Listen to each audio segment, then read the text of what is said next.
This is the BiggerPockets Podcast, show 514. The one thing that really changed was if you were going to buy a house, you might get there and they might say, oh, sorry, somebody just bought this, paid cash, called over the phone, never going to look at it. Doesn't matter what the carpet looks like. They're going to rip it out anyway. You know, it's not an emotional decision. Check the boxes. They bought it. Sorry, we didn't even get to put a sign out front. I think that was sort of the big shock to people is when they went out house hunting and found that there was somebody else.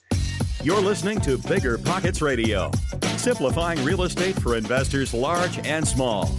If you're here looking to learn about real estate investing without all the hype, you're in the right place. Stay tuned and be sure to join the millions of others who have benefited from BiggerPockets.com, your home for real estate investing online. What's going on, everybody? It is me, your host of today's BiggerPockets podcast, David Greene, here with my co-host, BiggerPockets OG, Dave Meyer. Dave, how's it going? Great, man. I'm actually back in the U.S. at BiggerPockets headquarters, seeing where all the magic is made. How are you doing? I'm doing good. It's glad to have you in the States again. You've been living in Amsterdam for, a couple years now? Yeah, a year and a half, which has been a lot of fun. But I'm back in town for the BiggerPockets conference, so I'm very excited to be going to that next week. I assume you're going to be there, right? Yep, I will be there. I'll be talking on the BRRRR strategy. That thing's a blast. If people want to go have a really good time, there's something about the BiggerPockets community where it's just a bunch of nice people. You don't see a lot of jerks within this community. So everybody gets along really good. There's not that typical chip on the shoulder ego vibe that you get at a lot of real estate investing conferences where everybody's trying to prove that they're smarter than the next person or they own more real estate than the next person. I really don't love a lot of real estate conferences for that reason, but it's never like that at BPCon. So I'm excited to be able to go have some fun. I'm also excited for today's show. So today we're going to do a state of the market news real estate podcast where Dave and Dave are going to partner with our guest today, Ryan Dezember, who's a Wall Street journalist that focuses on the real estate market. And we are going to dive deep into what's going on in the overall market, specifically when it comes to institutional capital, which would be like hedge funds, that type, private equity, getting into the space that has typically been reserved for sort of the small time mom and pop investors like us. So Ryan gives a lot of good insight into where these people are operating, what type of properties they're looking for, why we see some of the dynamics that we are seeing, like a shortage in inventory, or why people are paying the prices they are for homes.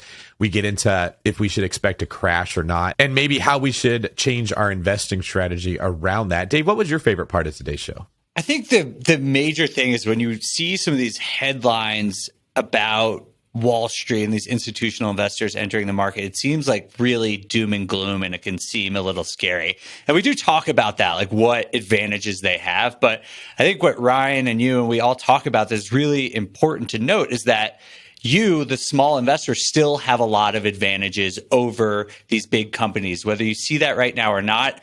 If you listen to this show, I think you're going to hear that there are ways to adapt your strategy, and there are things that you can still do better than these big institutional investors. And I really just like talking about that. Yeah, that's a great point. We give a lot of advice on ways that we have the advantage and how we can use that advantage to our advantage. And in my opinion, this becomes more important than ever. Nailed that one. Thank you. All right. Before I say anything cheesier than that, let's get today's quick tip. Today's quick tip is, at minimum, consider long distance real estate investing. Now, I'm not just saying that because I wrote the book. I wrote the book because I consider long distance real estate investing. We talked a lot in today's show about how certain markets are very difficult because you are competing with some of this institutional capital that does have an advantage over you and has more motivation than you might have. Rather than fighting that uphill battle, go find an area where you don't have to fight the uphill battle and put a strategy together to win in that market. Dave, anything you want to add on that point? No, I think that long distance in real estate investing is something that I've been long considering. And actually, just as a preview for everyone, next show, David and I are going to be talking about that a little bit more, but we'll just leave that teaser out there for now. And instead, let's jump right into this conversation with Ryan Dezember from the Wall Street Journal. All right, Mr. Dave Meyer, Mr. Ryan Dezember, welcome to the BiggerPockets podcast. Thank you. Thanks. Dave, do you want to? I didn't know if I had to reintroduce myself, but thanks. I'm always happy to be here. Well, allow me to reintroduce yourself to the show since you're not on all the time. Dave Meyer what's your official title at BiggerPockets? I am the Vice President of Data and Analytics. There we go. And Ryan, how do you like to be referred to? Reporter for the Wall Street Journal. Keep it simple.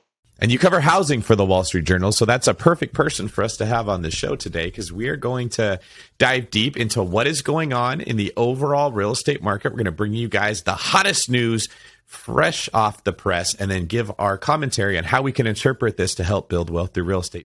So I'm very happy to have each of you with me today. Thanks for having me. Great. Let's get to it. All right, Dave, where do you think we should start this thing? Well, I'm pretty interested. I know a little bit about this, but Ryan, I know you've been covering this topic for a while. So I'm hoping you could just help us all understand the history of Wall Street entering the rental market and how it sort of evolved out of the last recession and the big housing crash from the 2007 era. We think of the housing crash as 2007, and maybe into 2008, but it wasn't really until about 2011 or so that home prices hit bottom. And one of the reasons that a lot of people think that they found a bottom was that Wall Street sort of looked at it, and a lot of these financiers who had invested in other classes of real estate sort of saw their way in, right? They saw homes that were selling for 40, 50 cents on the dollar in Phoenix and Las Vegas and Florida and all these hot housing markets. And it was sort of irresistible, right? They had always wanted to sort of conquer single family homes, but it was a very unwieldy sort of thing to do, right? You have 100 apartments, they have one roof. You have 100 houses in town, they're all over the place, they have 100 roofs. So the housing crash gave them not only the opportunity to buy cheaply, but also to buy in scale. And around that time, if you remember, that's also when the iPhone came out and this sort of leap in cloud computing. And that sort of enabled these investors to orchestrate this giant house hunt. As most of your listeners will probably know, you can't go to a foreclosure auction without cash, right? You can't look at it and come back and think about it. You got to buy then. And so they were able to orchestrate this huge purchase of tens of thousands of homes from the courthouse steps that they wouldn't have been able to do without that sort of technology, let alone what that technology allowed them to do after the fact in terms of, efficiently managing these properties that were all over the place. And the business, for a few years, people were pretty skeptical, thought that, this is once home prices bounce back and rise, they're going to liquidate these portfolios, they're going to sell these homes. What happened, of course, is that renting houses in the suburbs proved to be very profitable, especially in this environment of low yields on other investments. So that's why, come 2013 or so, and you see home prices coming back and the foreclosures have sort of been sopped up, you see these companies like Invitation Homes, American Homes for Rent, Tricon, they're hitting the open market. They're bidding with the rest of us on a house, one-off houses in the suburbs. They deployed a lot of technology, of course, a lot of money. They got sort of the minds on Wall Street cranked up to, sort of figure out how to mortgage these purchases after the fact. They were having to spend, all cash, right? So how do they take money off the table and sort of put it back into their growth? Well, they come up with rent-backed bonds, securitization of thousands of different rent streams from these properties into bonds. So they sort of like made this industry, there's technology companies that have algorithms that go and, hunt for the house that you want. You've sort of like a dating app that sort of finds the house just like the girl. So we've seen a lot of things get added to this business and built out. And now we're at this point where the infrastructure is sort of there, management companies, service providers, where now it's sort of plug and play. So basically anybody on Wall Street and around the world really can commit huge amounts of money to this strategy and buy a lot of houses. We saw it really ramp up once it was clear that the pandemic wasn't sort of going to end the world. And once that people realized that these people will keep paying their rents, these properties really cater to sort of what has become the work from home class, right? The people who could still work and want to work at home and maybe not want to work in an apartment, have a little more space. So we've really seen the pandemic just really accelerate.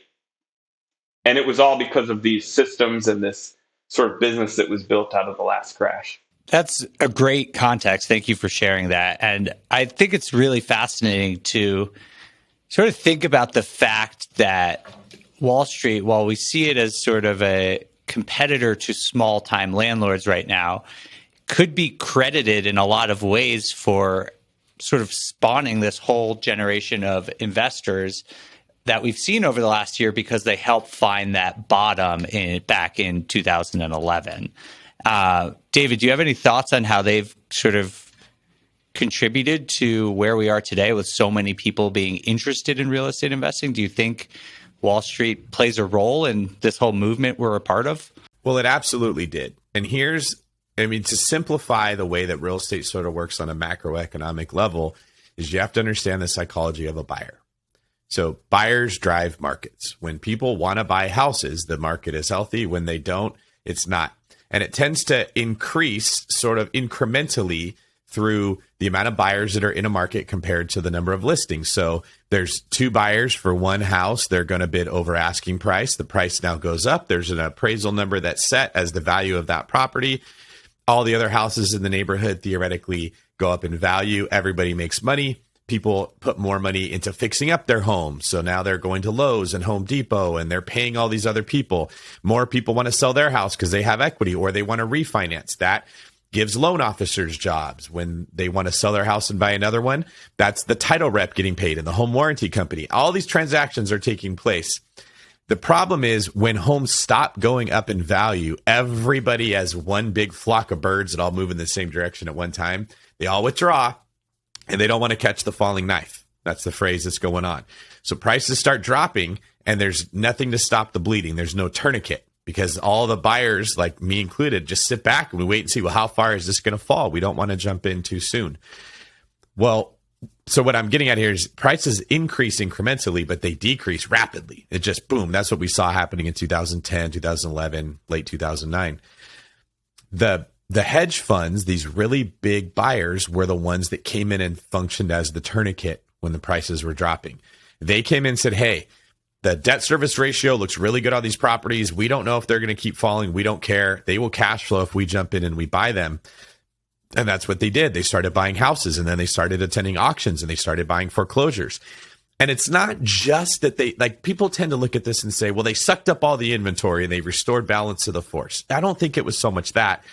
As all the other buyers saw, oh, you jumped in, now I got to jump in. Now it's safe to jump in. And everybody else came back in. And so that's when we started to incrementally climb our way out of the mess that we were in. So they absolutely played a role in the recovery. And I do think, Dave, it's a good point that you highlight that. But we've sort of fed that beast and they got a taste of meat. And now they're hungry. And a lot of us are competing with those same people. Yeah, it's a great point. I do want to talk about what's going on today because, as you said, Ryan, it seems like things are really accelerating over the last couple months. But before we go into that, we say, like, quote unquote, Wall Street is getting into housing market, but that is a pretty ambiguous term. Could you tell us a little bit about who is actually in this market and what these companies look like? Yeah. So to start, these were basically funded by private equity firms, by and large, right? There were some startup ventures like American Homes for Rent sprung from the management team behind Public Storage, the giant self-storage empire. And they were mostly real estate, like Blackstone. Blackstone was a huge real estate investor. All they did was take funds from a private equity fund and say, well, instead of buying office towers or shopping malls, we're going to buy single-family homes.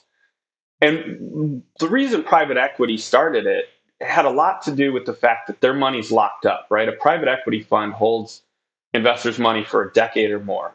A hedge fund, you can have a run on the bank. Everything else, the sky's falling, money's coming out of funds, investors getting their money back. Blackstone's sitting there with billions. I forget how many billions, more than 10, I think, in the fund that they used to start Invitation Homes.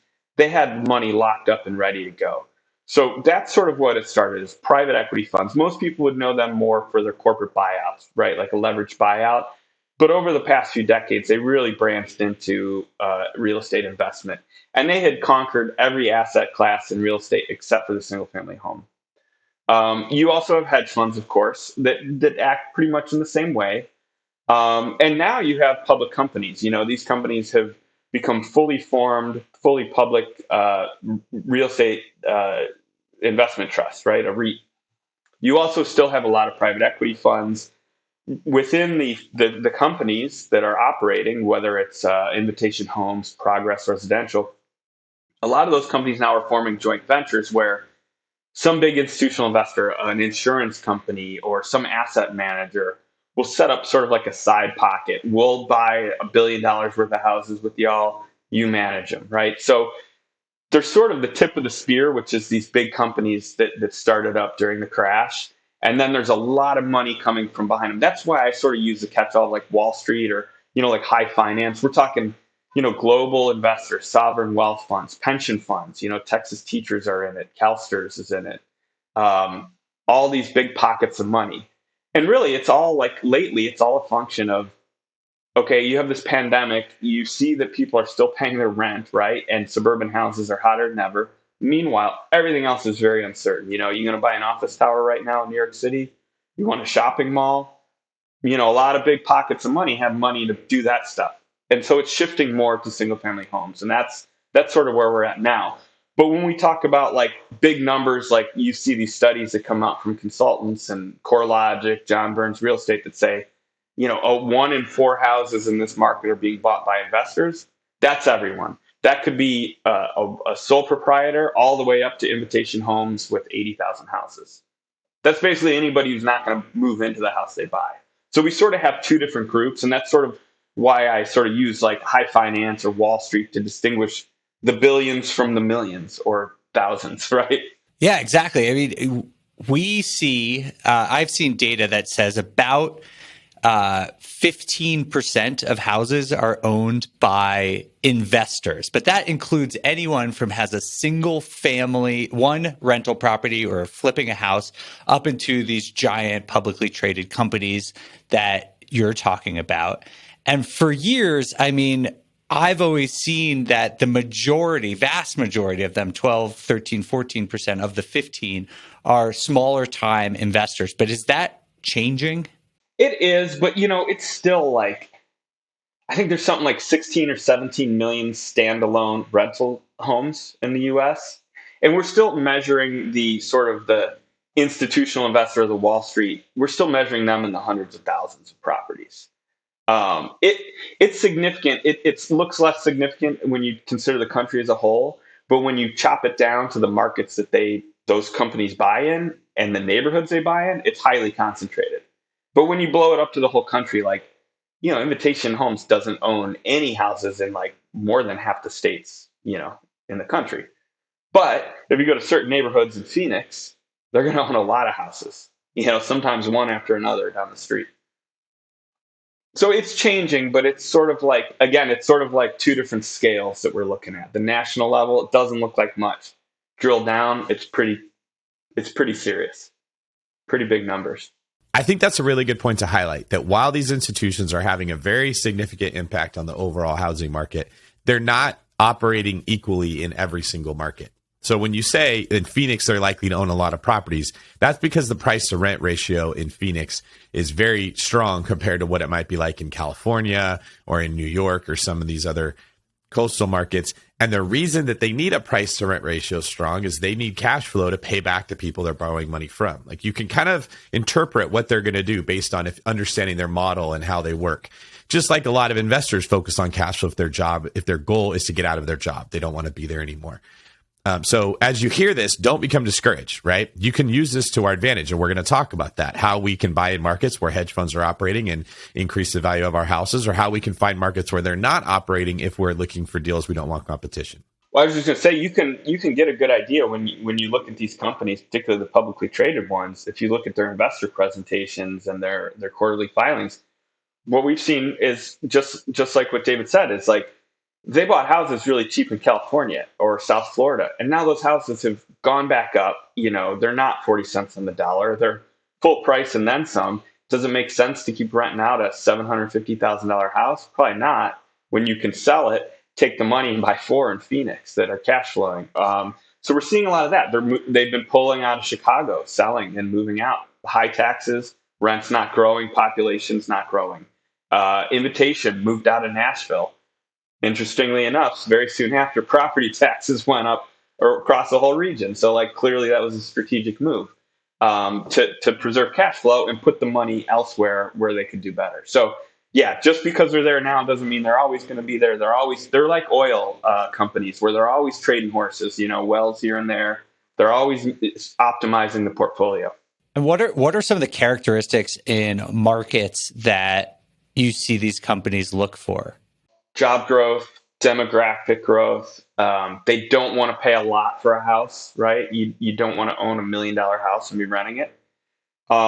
They like good schools, within the markets. They want proximity to work. Maybe that's changing now since the pandemic's letting a lot of people work at home. It's sort of like the Sun Belt boom towns. You can just sort of, the smile states, you can sort of, they don't touch the Northeast. The Midwest, you'll see like Columbus, Indianapolis, some of the higher growth markets. They don't really touch Detroit, Cleveland, Pittsburgh, and we can sort of talk why. And those are big, much bigger markets for smaller investors looking to hit it out of the park with one house instead of trying to own 1,000 or 10,000 houses. Really, honestly, Wayne Hughes, who started Public Storage and then American Homes for Rent and just died recently, became one of the richest men in the country, probably on real estate. And when he came up with the idea for American Homes for Rent, he said, I don't want to find the house. I want to find the tenant first. And then I want to find the house that they want. And so he decided the best tenants would be families with kids because they don't want to move. You don't want to disrupt your kid's social life or education if the rent's going to go up 5%. You just pay it, right? And you want high earners because high earners, can pay rent. If your kid's sick or your car has trouble, you don't miss hours at work. If you at a certain level of income and a certain job, you keep paying rent. You miss those sort of tragedies that sort of chip away at lower earners. So he sort of, and other people followed this, as he found the people that he wanted to rent to, generally speaking, a demographic, socioeconomic class, and then bought the houses that they would want to live in. So you think of that person, that family of 4, outside of Phoenix, and it's the house. It's the all-American 3-bedroom, 2-bath, enclosed garage, good school system, a park down the street. And what is happening in these markets? If you are living in this market or you're investing in one of these markets, how does a big institutional investor coming into one of these markets alter the dynamics of that particular area? So we haven't really seen them come wholesale into a new market in several years. But I did a story a few years back when they sort of found Nashville.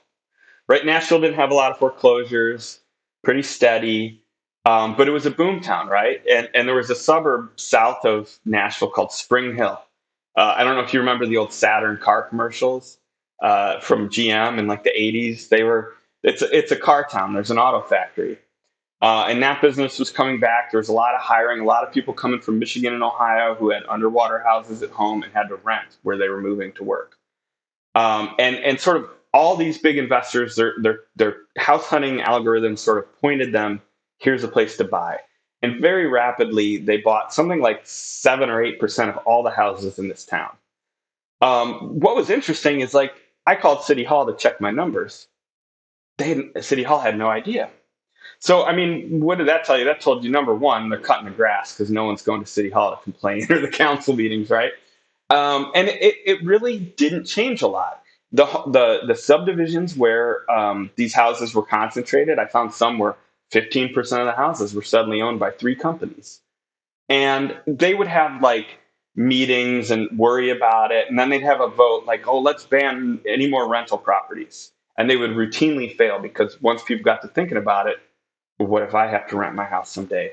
Do I want to cut off a whole segment of potential buyers? And these measures would routinely fail. And so really from just casual observer, you wouldn't really notice, right? Like a lot of them don't even put signs up, right, for rent. You never even know. You use an app. So I would say that, the one thing that really changed was if you were going to buy a house, you might get there and they might say, "Oh, sorry, so we just bought this, paid cash, called over the phone, never going to look at it."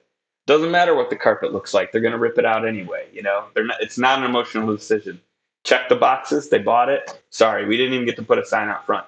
I think that was sort of the big shock to people, is when they went out house hunting and found that there was somebody else. Now, if you were like an operator and you had some rental houses in these places, you heard from them right away, right? They were looking to consolidate. They were buying from other owners. Given what's going on there, if the normal resident of that city, or just people who are home buying, are starting to see that, David, what do you think the impact of all this would be on small to medium sized real estate investors? How is this all playing out for them when they're directly competing against these huge institutional investors? Well, that's a great question. That's why we wanted Ryan on the show, because this is the carbon monoxide that's affecting your investing that you don't see or smell or know is coming. It just is affecting you. And most people don't want to talk about this because it scares people, right? And we don't want it to scare you. We want you to take this information and use it to your advantage. But what I think the average, the small to mid-sized investor needs to understand is most of them go to the same place to find properties that they might want to buy. They're going to Zillow, Redfin, Realtor.com, these portals that make it very easy to look at inventory that's out there. They're basically portals into an MLS, and their job was to help you avoid having to go to a realtor to see what's out there. But you're just looking at what realtors are seeing. They're also they're also looking for the same thing. Most investors are looking for some degree of cash flow. Now, appreciation and tax advantages, those all play a role in people's overall strategy. But I would say the meat and potatoes of why most people buy houses is they want them to cash flow. They want cash flow, and they want an easy way to find properties. Now, the danger to the small or mid-sized person is now you put yourself in competition with the big dogs. So this is why we're talking about this same thing, is you may need to zig where other people zag, or you may need to understand that the meat and potatoes of what you wanted, let's say it was cash flow right off the bat. If you're going to a market and you're looking at the same houses that everybody else is seeing, you don't understand that there's people behind the scenes that are getting access to those homes before they ever make it to the MLS. That's the scary thing. Okay. A lot of wholesalers are out there operating, and investors used to love wholesalers because they bring me the great deal. It's a better deal than I can find on Zillow. A lot of those wholesalers are not bringing you that deal anymore. They are selling it directly to the hedge fund, who's going to pay way more than you. And you're not seeing the inventory from the wholesaler that you used to see. You're not seeing the inventory from the realtor that you used to see, because a lot of these people, like Ryan said, are doing business without a sign in the yard. They're finding tenants for their properties, or they're selling their property without ever even taking it to the realtor. So while the average investor is listening to this and saying, I want to learn how to analyze a deal, and I want to try to find a deal way below market value, hedge funds are paying over market value because they're playing a 5-year game or a 10-year game. They want to know what that property is worth 5 to 10 years from now. We're all trying to find the deal of the century and waiting for the market to crash. And I think that a lot of people don't realize that they're sort of shooting themselves in the foot, that carbon monoxide is operating behind the scenes. Big institutions are buying a lot of houses, and it should change our strategy. Now, I can say what I'm doing, right? And I don't want everyone to think that my situation is the same as all the rest of them, but I've become more aggressive with what I'm buying. I'm looking at, will it cash flow? Is it in a strong market? Many of the things Ryan said, are the schools good? Is the area good? Are jobs moving to that place? Very similar to hedge funds. And once I find that, I'm not asking myself, how low can I get this deal? They're not going to take an offer $100,000 less. Well, I'll just shoot out another 50 offers. I'm saying someone else is going to buy this house in 7 days. If I don't, it makes a lot of financial sense for me to do it. That's good enough. I'm buying it, and I'm setting up my own financial situation so that 5 years down the road, this looks like a great deal. I don't think you want to stretch to buy a house that you can't have a bad month or two. If that's your financial situation, those are not properties that you should be going for. And then the last point I'll make, as far as how this affects the small and the mid-sized people, is if you're going to Phoenix because you really like the cash flow there and the hedge funds are competing with you, and you just can't get that deal, you might want to find a market where they're not operating. Can you go to the Northeast, like what Ryan said, where they don't want to touch those properties? Okay. And if you're going to buy in Phoenix, can you find houses in that area that a hedge fund might not want? Okay, something where the house is too expensive for the rents to keep up. So the hedge fund's going to pass it up, but you can rent it out by the room because you can put the time into managing it that they can't because they're doing big things. You're looking for those little spots that they're missing when they're kind of combing over the entire area, and you can still be successful there. And you should enjoy the appreciation from buying in that market that the hedge funds are helping create because they're limiting the inventory. That's a really good point. And I do want to point out two things. First, I think that we are talking all about Wall Street and all these advantages that they have, but there are serious advantages that small investors have over these big companies. And we're going to get back to that in a minute. But I do want to sort of press on some of the advantages that Wall Street has so that we can just really understand what they're doing. And then we can look at what they're not doing. And use that to fuel our own individual strategies. And so, Ryan, I read something the other day that said these institutional finance companies are getting loans at as low as 1.5%. Is that correct? That it could be. It could be. I mean, Invitation Homes just sold a bunch of bonds that I think were 2%. And they're using those to repay rent-back bonds that sort of encumbered the houses that were cash flowing the rent payments into the bonds. They can repay those and then unencumber the homes and then sell them or whatever they want to do with them. That could very well be the case. Now, you look at like Tricon is probably like a top 4 or 5 company, right? They're tied to a private equity real estate firm in Toronto. They just got essentially enough money to buy $5 billion worth of houses over the next few years. That's with a sovereign wealth fund over in Asia, the Texas Teachers Pension, and I forget the other one, another big sort of global investor. I think the cash in it's like $1.5 billion, and then they leverage that. They get a big bank loan, so they're paying very low rates. But the point I would want to make is that when a company like that gets money, that sort of money, they're not going to not buy houses, right? They're going to put that money to work. It's sort of the same. Think about if you went to a stockbroker and you gave them a bunch of money and said, "What should I invest in?" And they said, "No, the market's not good. Take your money back." Never going to hear that. These managers, they're asset managers, right? They're managing properties, but deep down, they're asset managers. They're not going to not buy houses, right? So they're going to be aggressive. And the aggressiveness might not be paying more.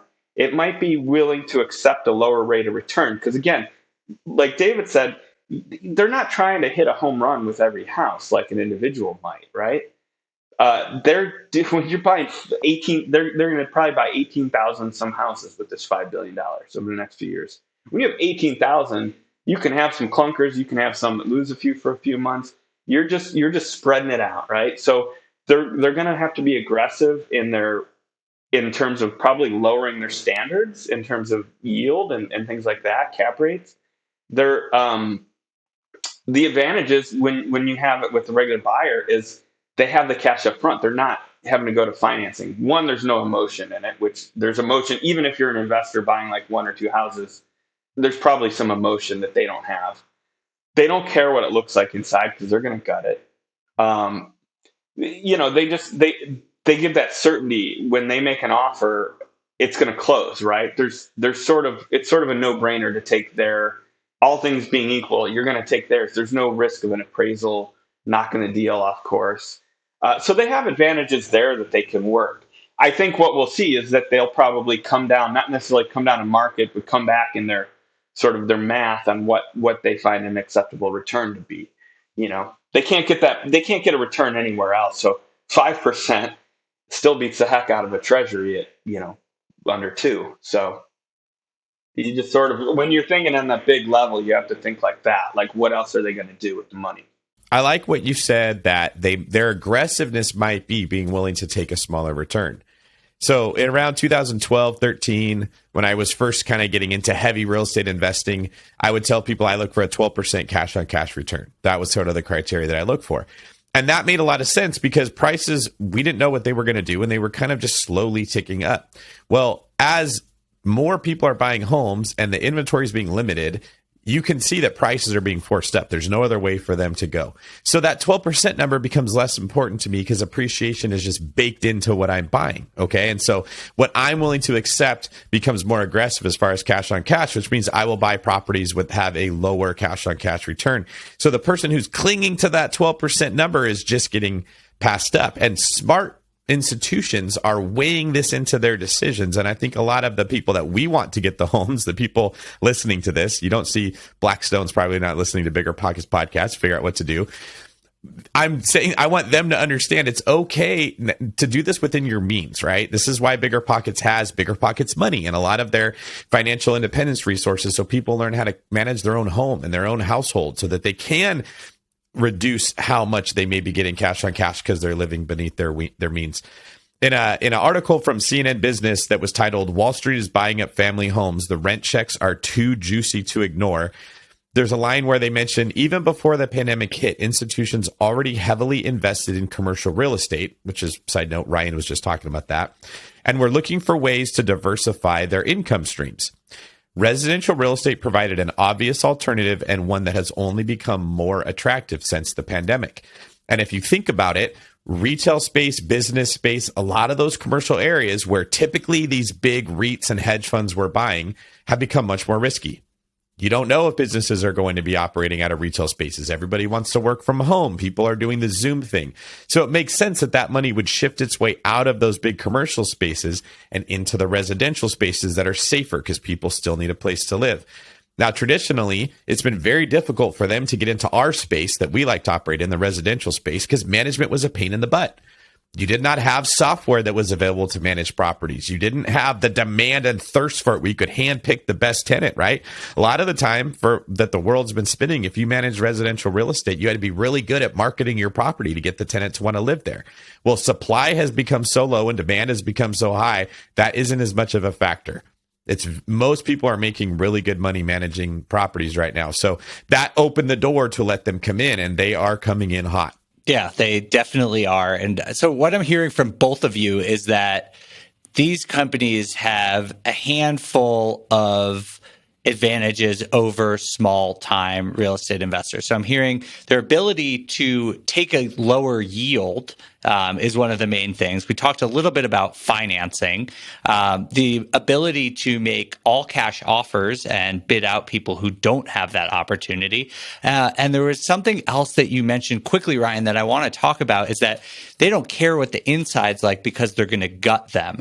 And I think something we haven't addressed yet is that these companies are targeting the exact type of deals that a lot of us smaller investors see as huge opportunities because there's upside in renovating them.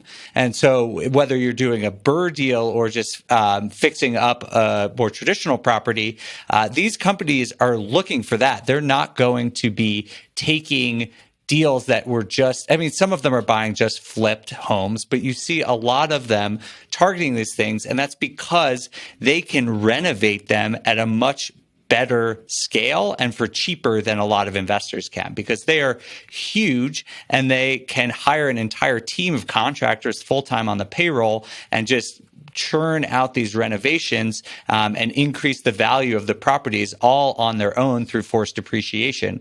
So I'm curious, Ryan, do you see that as a key part of their strategy? Is that something that's also expanding during this like post-COVID run up in housing prices?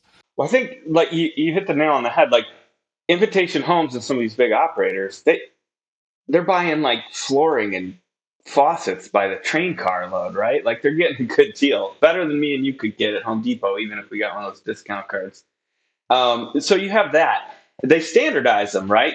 When you have, I don't know, 8 or 18,000 or however many houses Invitation Homes has around Atlanta. I don't know if you've ever been to Atlanta, but getting from one place to another could take all day sometimes with the traffic they have. And that's the case in a lot of these cities. So you don't want to send your maintenance person out there for the call about the drippy faucet.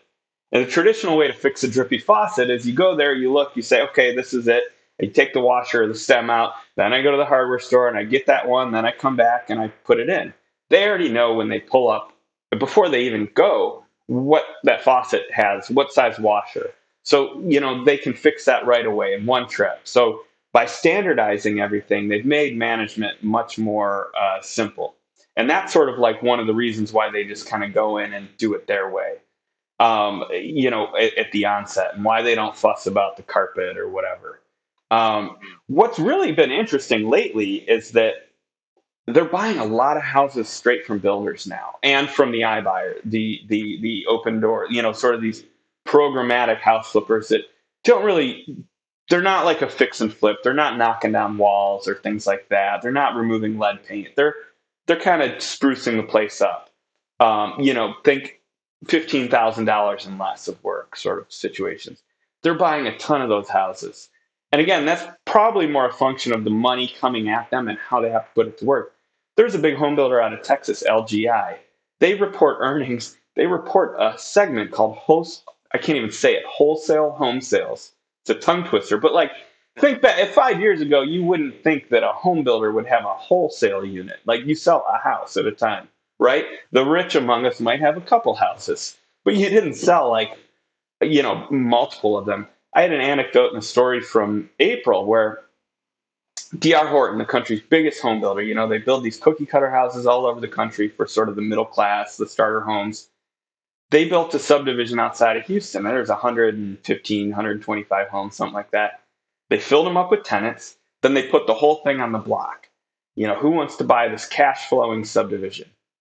It attracted sort of a who's who of big investors, real estate companies.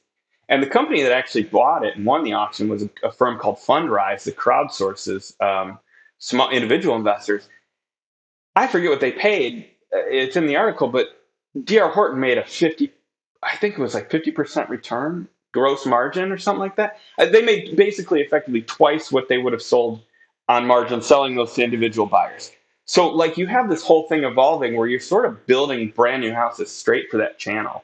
And, at a certain point, the buyers may weigh in. Okay, we want, all Moen faucets like this, all, paint them all this certain color, Sherwin-Williams, whatever the color that everyone's doing now, paint them like that. So they are starting to buy. And I think that's sort of like a component of that willing to come down, where you're somebody else is getting paid for making that house turnkey, ready to move in.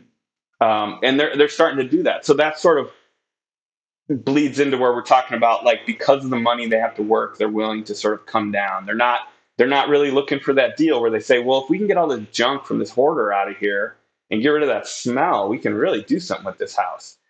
I mean, they probably still do those, but I think that's sort of where the sole proprietor, it can still make their money and find those houses sort of off the grid, where the big money they have to load so many. Now that they've got the infrastructure set, it's plug and play with houses all day long, right? So you can afford to lose a little on the sort of elbow grease. But I think that's where sort of we're seeing the individuals and the smaller investors. And David, you probably know, that's probably where, when I talk to people in Phoenix who are still doing it on their own, that's what they're doing. I just bought a hoarder's house, right? It's going to take me $40,000 to fix it up, but that's what I'm going to get. You're not going to, you're going to have a hard time competing on the open market. Assuming they're even getting to the open market, because like you said, now some new home builders that no investor was ever going to look at homes they're saying we're getting to a point where they might say, hey, I only sell to those guys. I build for them. All right. And at what point does Blackstone say we're going to buy that home builder? And now we're going to build houses that we are going to get for ourselves. There's a lot of things that are happening that are way different than the market has looked for a really long time. And it's that carbon monoxide where it's not being talked about, but the effects are still happening when it comes to the people like us that just want to find what we call a deal. There's an article I have here from Slate that says investment firms aren't buying all the houses, but they are buying the most important ones. And they talk about Invitation Homes, which is a $21 billion publicly traded company that was spun off from Blackstone. We mentioned them earlier, the world's largest private equity company. Is buying in Atlanta.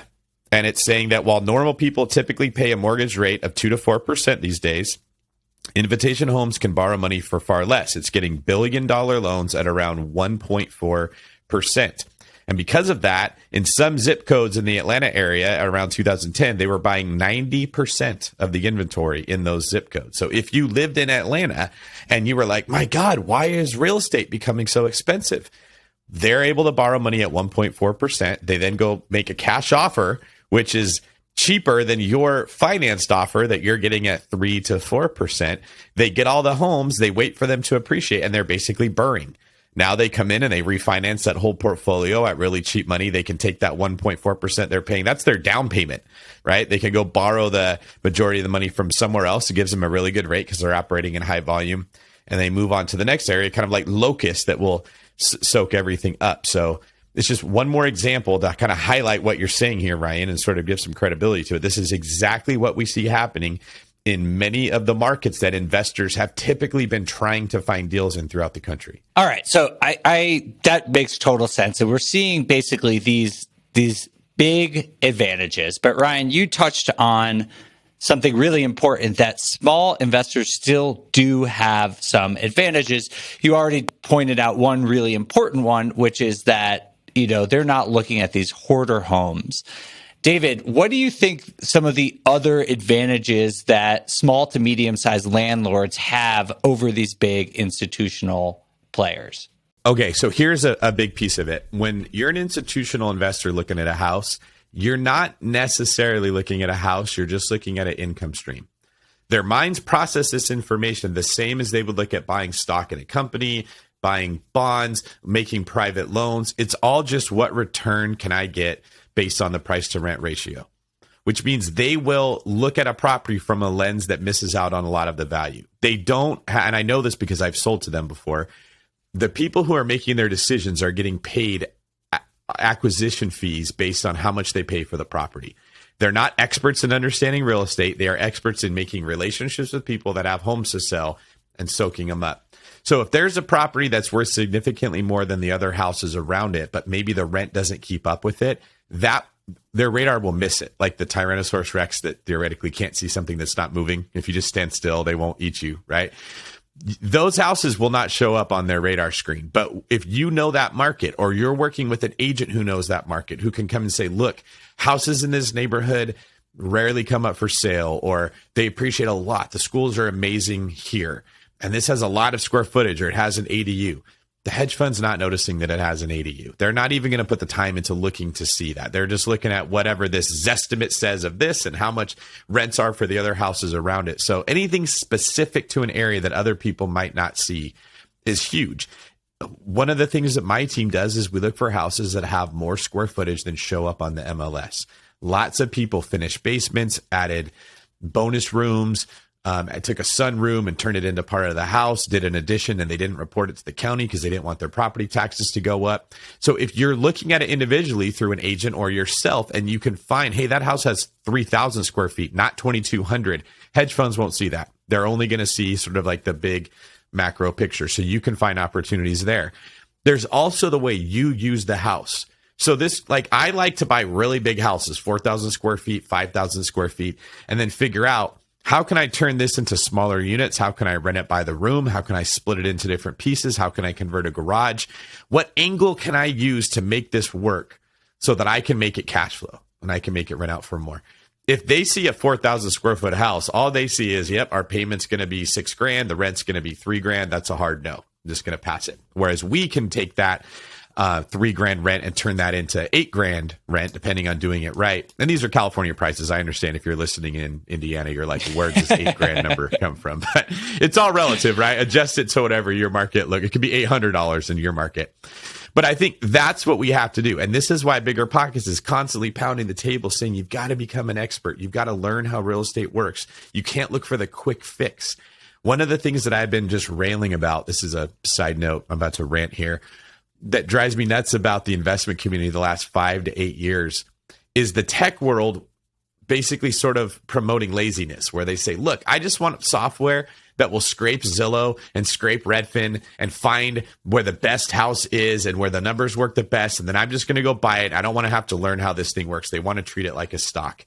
And that will really come and bite you in the keister at this point, because A, that's the same data that all these institutional investors are looking at. They're probably smarter and more resourced than the average investor would be. And B, you miss out on where the gold is. You have to be able to find those nuggets and find those properties that work better. So that, like you were saying, Dave, that's the investor, that's the advantage that the little guy has. is they're willing to put in that work. I couldn't agree more. And I for a living look at and train algorithms, and I feel like people see that these big institutional investors, they have these advantages over people and they know exactly which houses they buy. And that's just not true. Like, I think these algorithms have a lot of ability to look at markets on an aggregate level and say, like, this market is really great, like the one you pointed out, Ryan, in Tennessee earlier. But what they cannot see is what a house looks like, what the curb appeal is like, what you can do, how you can alter the use, like you just said, David. They cannot, there is no way for a list of data to be able to do that. And so while I'm the biggest proponent of looking at data in the world, also accept that there are limitations to what data can tell you about your investments, and you have to use your own two eyes and your own effort to do that. And just like you said, like, you as a small investor can know your market better than any algorithm actually can. And you care more about any individual deal than these hedge funds do. To them, it's one of 10,000 purchases they're going to make in a year. And so they can miss a lot of stuff. They can afford to miss. But if you're a small time investor and you care more, you can do a better analysis on that one deal than they're going to do on their 10,000 deals, because it matters more to you. And therefore, if you're willing to put in that effort to try really hard, you're going to be able to find more home runs than they are able to using just their data and sort of this huge scattershot approach that they're taking towards the housing market. When I talk to people who are in the same business and in the same markets, some of them have used the arrival of this buyer to their advantage. So they'll go and they'll find the house. There's one guy I'm thinking of in particular, a guy named Bruce, who does a lot of work in Atlanta, Carolinas, and Tennessee. He'll go and find a house and make that big third bedroom into 2 bedrooms or one home. He'll put in the wall, he'll do the work, and then it like looks better to the buyer. It fits their metrics better, or they call it a buy box. Really, it's just like, it's like a dating app, and they said no a bunch of times, and so the thing knows what to serve them up, right? They don't like any of these things, so this doesn't have any, serve it up. So there's probably a lot of opportunities for your listeners to find those houses that they can make appealing to those buyers, that might not hit their radar, but if you put a little bit of work into them, maybe they do. Ryan, so one of the other advantages, in addition to be able to do exactly that and treat each deal as a unique opportunity rather than a cookie cutter approach, one of the advantages I personally like to think that I have, at least, is being a good landlord and like being there for my tenants and making myself available and really genuinely caring about if they have a good experience living in my properties. Do you talk to any tenants who live in some of these homes? Do you have any idea what the experience is like for them? Do, and honestly, it's skewed negative because you only hear from people who are having a bad time. Like, I never call I'm renting in New York. I never call my landlord like, hey, good job. Like, they don't hear from you when there's a problem, right? That would be nice, though. And so I sort of, and also at the Journal, it's like we're looking at finance. We're looking at, the big picture. To us, the tension is sort of more on a high level of like, okay, Americans since World War II middle class Americans predominantly rely on home price appreciation to gain wealth, right?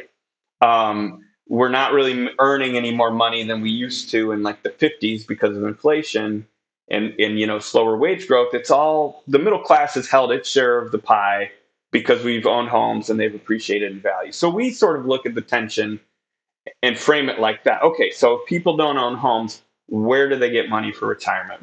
That's sort of the big picture tension. Now, for living in homes, I can tell you, having spent time with the people who run these companies, they are very attuned to like their ratings on, I don't know what it would be, like Google, whatever the Yelp for landlords is out there, any place people can complain. They are very concerned about that. The CEOs will give us all the reviews that have come in this week, and they'll read through them.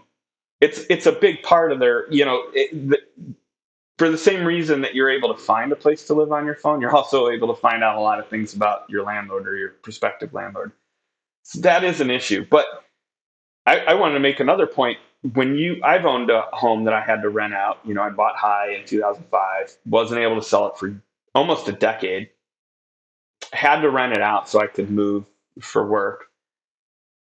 I would never raise the rent on a tenant that was staying in there. I never even met these people, but for some reason I felt bad, right? Now, if I'm a company and I'm just making numbers and my fiduciary duty is to my shareholders, I don't have that concern, right?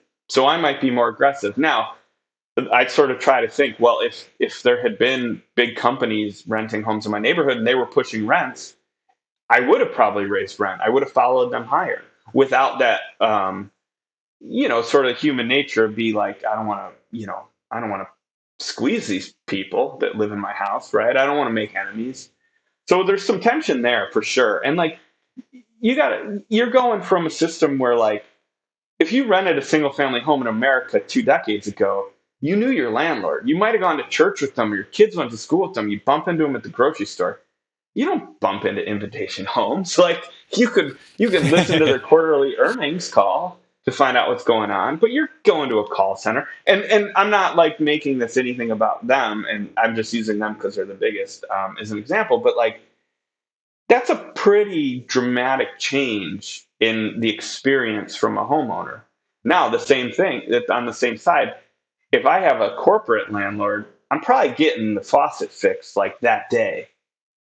I know from experience with a small time landlord here, things just don't get fixed, right? Like they don't care. So that's pretty a little interesting, bit on though. Both sides. Yeah. I don't know if because I've heard sort of the opposite. I have a lot of people who come to me who rent some of my properties saying, I live at this big apartment building, and yeah, they have an app for submitting requests, which might be more convenient than calling me, but it just goes to the bottom of the queue, and maybe they wait a while. So you might have a different experience than I do, but I hear sometimes the opposite, and that people want to rent single family homes or these small 2-3 unit things that I own because they know that if something's truly wrong, if the heat is messed up, that I will treat them like a human being and actually make sure that it gets fixed as quickly as possible. And it's not just going to the end of this queue that these maintenance people have to just like slog through in a day.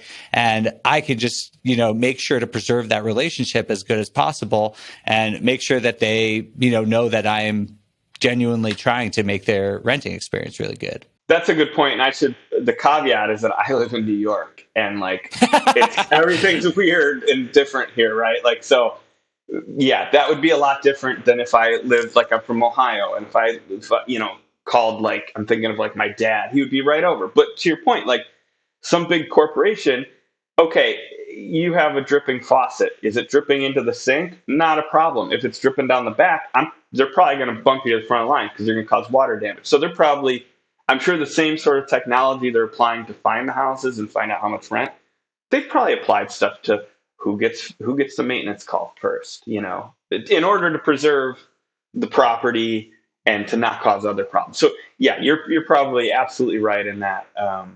And I should have caveated that, like I live in like, as far as real estate goes, like on a separate planet from most of America. But that's how real estate works, is different markets work differently. Like you hear about a lot of slumlords in New York type of a deal. But in other markets, if you're a slumlord, you get a terrible review. No one's going to rent from you. So regardless of if it's the hedge funds giving better service or the small person giving better service or different in different markets, what we should take out of it is that there is competition. And at a certain point, probably not right now, but years in the future, when a tenant wants to go make a decision on where they're going to rent, assuming we're building more homes and the supply catches up and we get some kind of equilibrium, there's some balance to the force with supply, they're going to want to know what's the experience like renting from this person versus that. There will be a Yelp for what my landlord is like. I promise you. In fact, if you're listening to this and you go make that, you'll probably make a whole bunch of money. So the people listening that own 1, 2, 3 rental properties and they manage it themselves, maybe you've been getting a little lax with your service. Maybe you've been like, man, I don't want to bother with that. I bought this property to go live on the beach. I don't want to have to manage it now that I own it. There are funds that will be trying to beat you, that will be trying to give better service than you so that they get the tenants at a certain point. And so what I like about this conversation is it just sort of opens your eyes that, hey, that person you're dating has other options. Okay, now's not the time to get really sloppy and stop brushing your teeth and wear sweatpants all the time. You need to be on top of your game when it comes to this because we will be competing over the same tenants. That's a good All right, point. make sure to stay away from David if you dated him for a while because he'll stop brushing his teeth, apparently. But like it also, Sorry, Ryan. like What was that? if you know your landlord and something's wrong, but maybe it's like, well, I'm moving in a month. I don't need to mess with that. Like, but if it's like, and it's some big corporation, I'm like, whatever. But if it's some guy, Bob, and I know Bob, and I'm like, Bob, there's something going on with your house, like you can probably engender a better relationship with your tenants, and therefore they would probably, just knowing what we know about human nature, treat your property better, clue you into things that might be going on that might not warrant a maintenance call to a big corporation, but you might want to tell the guy next time he comes by to pick up the rent or next time you see him in the grocery store or whatever. And so that's another place where you can sort of have advantages. Totally. And you have eyes on the property all the time. When I had a house that was, 1,000 miles away, I heard, every 3 months the property manager would take a look. And it turned out I had people selling drugs. I had people living there that I didn't know about.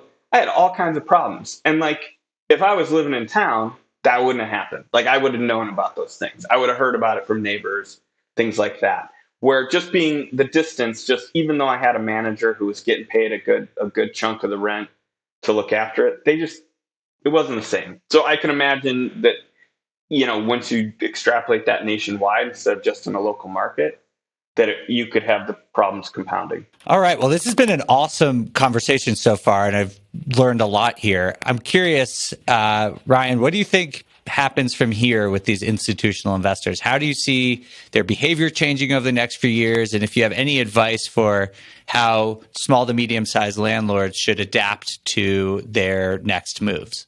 Well, I think it'll be really interesting, one, to see if they can put all this money to work that's come their way since the pandemic. And we're talking like tens of billions that can be leveraged into more billions. That's number one. Will they keep buying the same sort of house? They have the same problems everyone does, not enough inventory.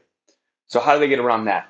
The other thing that'll be interesting to see is when we do have prices that stop going up or maybe even go down, whether they go down differently or whether that floor is there in cities in markets where they operate compared to where they don't, and to see what happens, if anything.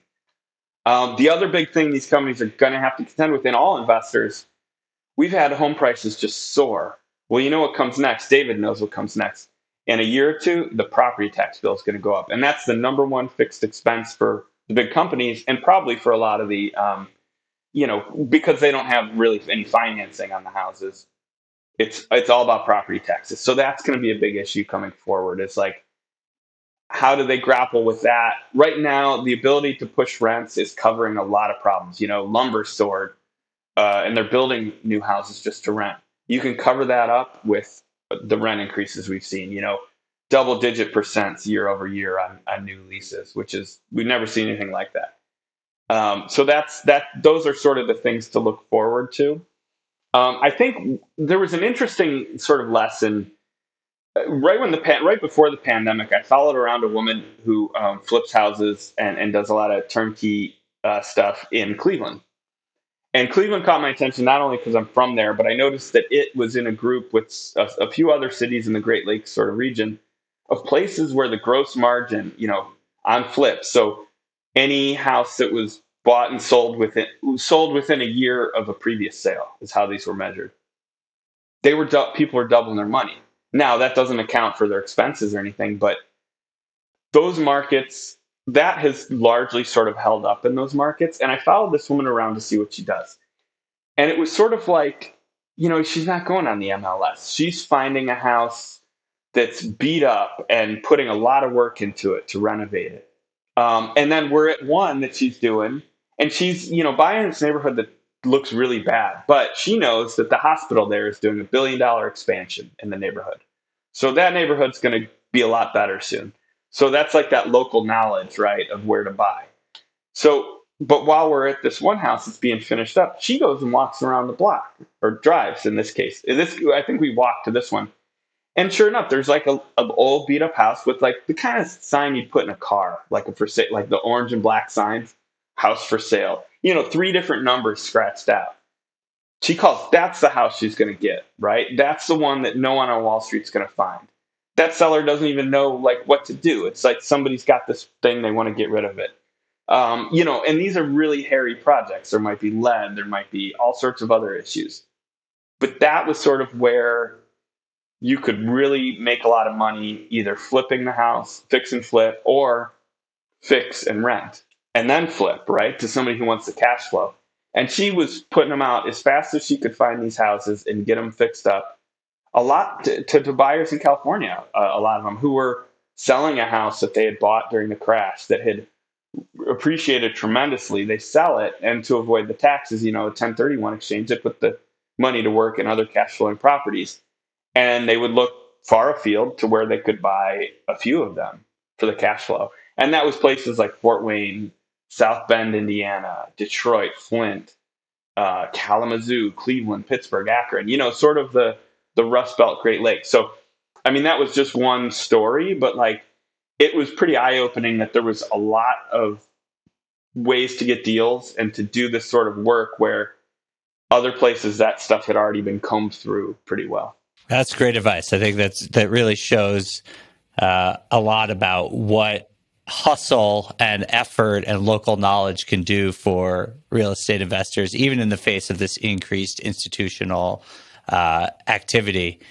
David, what about you? Where do you think we're going from here, and what would your advice be? I've got 4 points that I would make on what I think was an excellent discussion today. Thank you very much, Ryan, by the way, for the information you brought. That was very helpful. The first is that if we continue on the path we're on, it's safe to say that institutional investors in these funds will become a much bigger player in who owns real estate in America.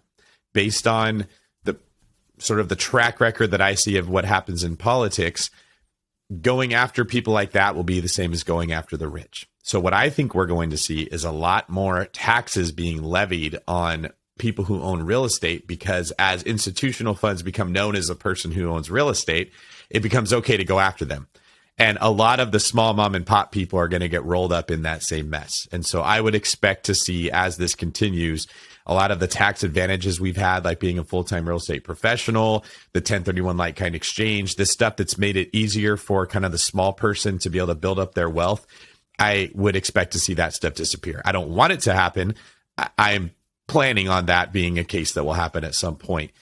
Number 2 is that I think that short-term rentals is sort of the next frontier for these big institutions as they chase cash flow and they start to see a lot of people are doing really good with short-term rentals. They will go in and start buying those. And part of the reason that's possible is that improved technology like Airbnb and VRBO and a lot of the ways that we automate everything, which we love, it also decreases the barrier to entry for bigger players.